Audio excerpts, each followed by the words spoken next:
Bretton Woods का समापन और वैश्वीकरण की शुरुआत। सालों की स्थिर और तेज वृद्धि के बावजूद युद्धोत्तर दुनिया में सब कुछ सही नहीं चल रहा था। 60 के दशक से ही विदेशों में अपनी गतिविधियों की भारी लागत ने अमेरिका की वित्तीय और प्रतिस्पर्धी क्षमता को कमजोर कर दिया था।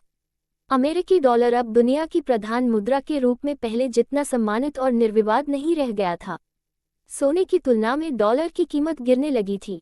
अंततः स्थिर विनिमय दर की व्यवस्था विफल हो गई और प्रवाहमयी या अस्थिर विनिमय दर की व्यवस्था शुरू की गई। 70 के दशक के मध्य से अंतर्राष्ट्रीय वित्तीय संस्थानों में भी भारी बदलाव आ चुके थे। अब तक विकासशील देश कर्जे और विकास संबंधी सहायता के लिए अंतर्राष्ट्रीय संस्थानों की शरण ले सकते थे, लेकिन अब उन्हें पश्चिम के व्यावसायिक बैंकों और निजी ऋणदाता संस्थानों से कर्ज न लेने के लिए बाध्य किया जाने लगा। विकासशील विश्व में समय समय पर कर्ज संकट पैदा होने लगा, जिसके कारण आय में गिरावट आती थी और गरीबी बढ़ने लगती थी। अफ्रीका और लैटिन अमेरिका में यह समस्या सबसे ज्यादा दिखाई दी। औद्योगिक विश्व भी बेरोजगारी की समस्या में फंसने लगा था। 70 के दशक के मध्य से बेरोजगारी बढ़ने लगी। 90 के दशक के प्रारंभिक वर्षों तक वहां काफी बेरोजगारी रही।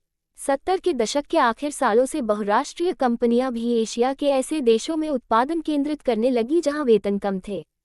चीन 1949 की क्रांति के बाद विश्व अर्थव्यवस्था से अलग थलग ही था, परंतु चीन में नई आर्थिक नीतियों और सोवियत खेमे के बिखराव तथा पूर्वी यूरोप में सोवियत शैली की व्यवस्था समाप्त हो जाने के पश्चात बहुत सारे देश दोबारा विश्व अर्थव्यवस्था का अंग बन गए।